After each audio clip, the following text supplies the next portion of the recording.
If you guys don't know, Kamaru Usman and Henry Cejudo have a podcast called Pound for Pound, and obviously every week they release an episode just talking about the landscape of the MMA world. And obviously Henry Cejudo had a very controversial loss to Song Yadong last weekend. Obviously the fight ended via eye poke.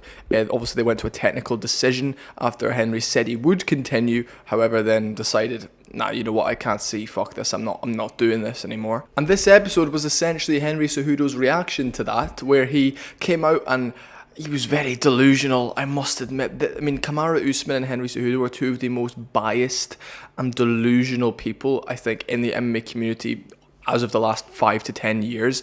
They're both so delusional. Kamaru Usman especially, I find him even more delusional than fucking anybody. He's just so biased, so racially motivated, and so just Kamaru, you're on a 3-fight losing streak. Like right now, you're in no position to even. We know if you retired today, no one would care. Like just please understand that. And when it comes to Henry Cejudo, yes, the fight was competitive. However, he was very idiotic in a lot of ways in this podcast episode.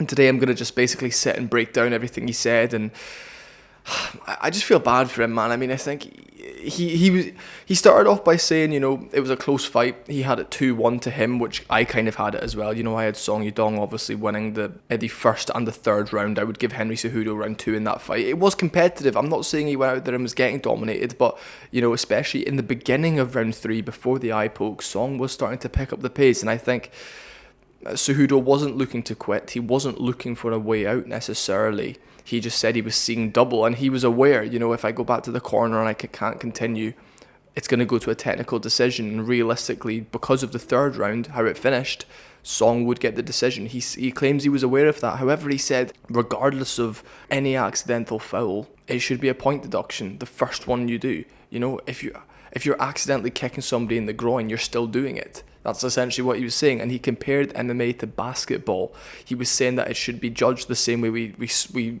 referee basketball. You know, if you travel in basketball, you know, if you run without dribbling in basketball, I don't know if you guys are fucking know basketball. If you run without dribbling the ball, it's called traveling. The referee penalizes you for it. And he said any groin shot, any eye poke, anytime your fingers are extended in mixed martial arts, you should be penalised and a point should be taken. And that's why he should have won the fight, because a point should have been taken, and at minimum it should have been a draw. I don't know if he's aware, Henry, I don't know if you're aware, but fighting and basketball are completely separate entities. Basketball's a non-contact sport. Fighting is a contact sport. Like this is the man we're dealing with right now. When you're exchanging and you're kicking and you're stood in front of somebody fighting, mistakes happen. When you're dribbling a basketball and a mistake happens, okay, we're going to penalise for you. You know, there's 8 other guys on the pitch. You have loads of chances to score points. These things happen in mixed martial arts. Accidents happen when you're fighting. It's combat. You're going to get hurt. What do you think you're signing up for? Even Henry Cejudo's style bothers me. Like, he comes out there with his chin up, doesn't tuck his chin. He's 5'3", like fighting like he's 6 foot. Like it's just a bizarre. He's bizarre. I don't think he takes coaching very well. He doesn't take advice very well. And one thing people are forgetting is, fair play to him. He's 38 years old. I respect that. I respect the fact he's 38. I respect the fact he's still making it competitive with a young man in Song Yadong. And I don't think he's coping necessarily with this in the worst way. I think he's coping as well as he can. He's aware of what happened. He's accepting it. He's now saying he wants to fight Peter Yan in May, and his eye should be healed up within the next week. Bringing it back down to a base level of, he's saying, you know, if these accidents happen, it should not be tolerated. And you can kind of see Usman there. Like, Usman's kicked a few people in the groin. Usman's pretended to be kicked in the groin before. And fair play to Henry Cejudo. We did say, look, a lot of the time he's been very quick to judge people for not continuing after eye pokes until it happened to him. And he said he was seeing double out there, you know, and he was completely aware of the rules, I just want to clarify. But look, coming out and saying that, you know, the referee should have been penalising Song Yadong, I mean, that was the first time it had happened. You know, there was no outstretched fingers before that. However, Song Yadong did come out in the end of the third round with his fingers completely outstretched.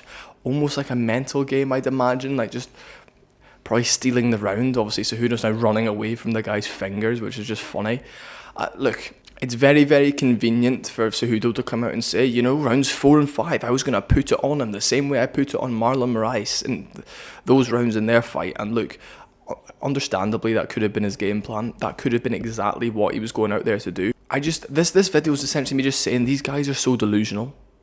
They're so delusional. See Kamaru Usman sitting there like, yeah, but what have you done, man? Like, who are you? Like, these guys, man. Like, I just don't like Usman at all. I think he's first of all massively overrated. His title reign was overrated as well. Granted, it's not his fault. The UFC present people. You know, there's a few short notice fights in there.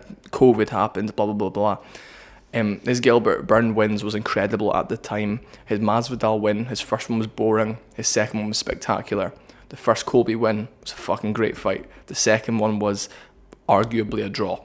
Leon Edwards, he was dominating him, then got head kicked, then he got dominated by it. You know, Usman's career is fraudulent. However, it's a phenomenal career. He's made great money. Henry Cejudo essentially is saying now that, you know, any foul, as minimal as it is, take a point. Any eye poke, you take a point. And he's essentially just said these things don't accidentally happen. And Usman said, you know, people outstretch their fingers all the time. If they're in the pocket, leaving the pocket, people outstretch their hands. They put their hands out there. If the shorter guy's weighting his head, it will maybe sometimes find its way into an eye. You know, you're pushing off someone's forehead to get momentum and leverage to bounce backwards, the way Sean O'Malley would, the way an Ian Machado Gary would, the way a John Jones does. It's not basketball, Cejudo, and I understand this is a horrible situation. You lost out on $150,000.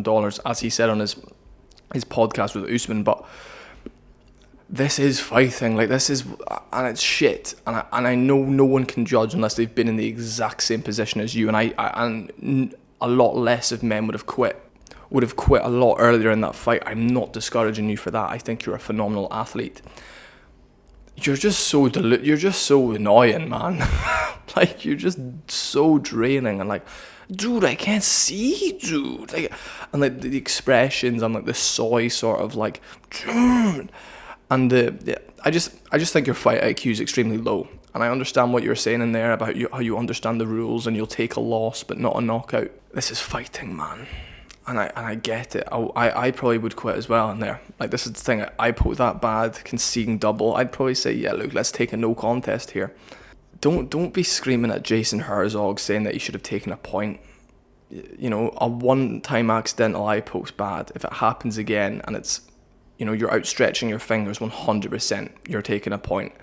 If it's a natural hand position, these things happen. It's what happens when you have fingerless gloves and you're punching each other. Like, this is just how it works. Groin strikes, you know, if you're kicking for the body once, you know, a bad groin strike, okay, sorry, I'm really sorry, take your 5 minutes. If you kick again, it's similar spot, it lands even worse, okay, mate, you're getting a point taken off you here, because that's twice. Like, you're a professional fighter, keep your kicks higher. And these things do happen. If you're so a lot of the time in sparring, when I'm sparring with my boy Stan, he'd be whipping a teep as I'd step in, and I would step right into the spot where he lifts his foot up. You know, right where the ankle is previous to where I step in and it catches me, like it comes under the cup. It's horrible. It's not nice. It completely ruins momentum. It makes you tentative because it's like, oh fuck, please don't do that again. But it's part of it. In basketball, if you travel, they stop the game and the other team gets a throw in. Like, it's a different sport. You don't run around with a ball and 7 players on the fucking pitch, on the field, on the fucking court. You know, if the ball goes out, the other team gets a throw in. Like, it's not the same thing. I understand the cope and I understand the comparing it. I just feel like even the way Usman was saying, like, look, these things happen, and then you completely go against that and say, look, they shouldn't be happening. You know, if you go out and eye poke somebody in your next fight and they take a point off you, I bet you'd say, dude, Song didn't get a point taken. I don't deserve a point. Come on, dude. Come on, man. In terms of him wanting to fight Petr Yan in May, I think that's a fantastic fight. I think if O'Malley's fighting for the belt in June, Yan versus Cejudo kind of give Henry Cejudo a little layup, considering, oh, you know, like, it was competitive. You did get eye poked, okay. And Petr Yan wants it. Yan versus Cejudo, the winner fights for the belt. I'm not too against that. Cejudo is still a force. Cejudo is still a big name. He's on a 3-fight losing streak now, though.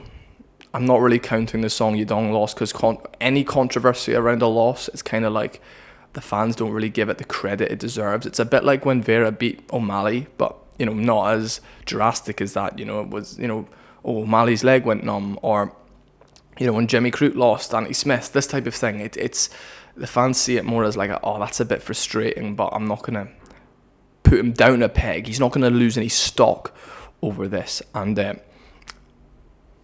if Cejudo says he wants to fight in May against Yan, and Yan wants to fight in May, make that fight happen. That could be an awesome fight.